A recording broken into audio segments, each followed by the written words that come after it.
Well, hello, good evening everybody. My name is John Nicolson. Thank you so much for coming along tonight. This is an extraordinary time in Scotland. We go to the polls 2 weeks tomorrow, and Scotland has a real decision to make, and we have real power in our hands. It's truly exciting. I'm a journalist by profession. I was a reporter on Newsnight and on Panorama. I presented BBC Breakfast News for a number of years on BBC One, and I presented ITV News.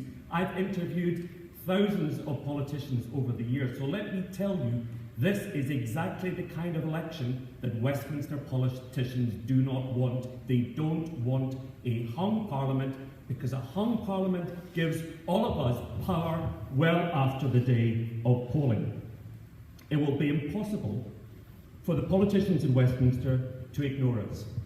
Now, a lot of people say to me, why does Westminster matter? Holyrood controls so many aspects of our national life. Well, I'll tell you why Westminster matters.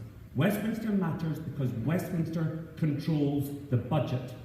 Many of the things that we care about so passionately, education for example, and I'm sure we'll have a chat about education and tuition fees, Joe, and the rest of us later on in the course of the debate, but education, for instance, and health, the National Health Service, which we care so passionately about, the budget comes from Westminster, and we need to pay for it. Nobody, I think, wants to wake up the day after the elections and find that Mr Cameron or Mr Miliband has an overall majority, because if they do, you know what? The current attention that is focused on Scotland will disappear and we'll be back to business as usual. The SNP has delivered many of the things that many of us wanted. It's delivered record spending on the health service. It's delivered free tuition fees for students. And I think people trust the SNP and its record. And so what I'm saying to people in this election is, please vote for us, whether you voted no or yes in the referendum. Trust us to go down to Westminster, because we'll fight for you. We'll make sure that the ludicrous 100 billion that Westminster wants to spend on Trident, which all of the other candidates, apart from my Green colleague, all of the other candidates support a renewal of nuclear weapons. We'll stop that. We'll change the debate about austerity as well, because we need investment for growth and for jobs. So whether you voted SNP or not in the past, please vote SNP now. I promise you that if you elect us, it won't be dull. We'll stand up for Scotland. So I'm asking for your vote. Please trust me, I'll work hard for you. Thank you.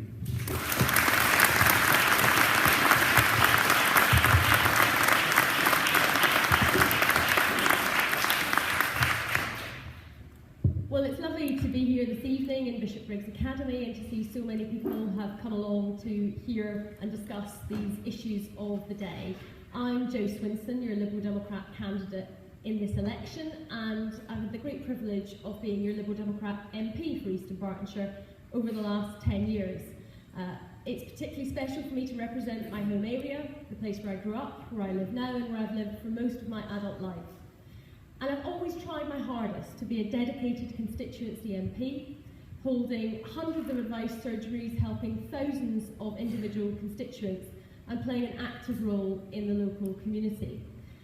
Now, when I was elected in 2005, at the age of 25, at that time the youngest MP in the House of Commons, I didn't really expect that I would ever really be anywhere other than opposition. As Liberal Democrats, it had been some 80 years since that had been different at the Westminster Parliament. And I've had these two different terms, one term in opposition and one term with the Liberal Democrats in government after the 2010 election. No one party won an overall majority, and John says that Westminster politicians don't like that. Well, it certainly provided challenges, but I'll tell you, I have been able to achieve so much more of the things that I stand for and that my values are for in the last 5 years compared to the first 5 years when I was your Member of Parliament.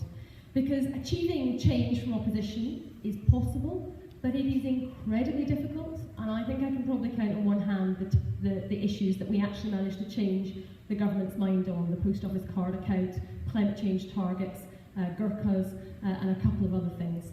But from a government position, we have been able to deliver large parts of our manifesto despite having fewer than 1 in 10 members of Parliament in the House of Commons. So if you looked at my leaflets from the last election, you would see that I said I wanted to make sure that nobody paid any income tax on the first £10,000 they earn. Well, we've done that. We've actually gone further. You now don't pay any income tax on the first £10,600 you earn. And that's taken more than 3 million people on the lowest pay out of paying any income tax whatsoever. We said we wanted to protect pensions and make sure the state pension would go up every year by prices, by earnings, or by 2.5%, whichever is the greatest. And we've delivered that.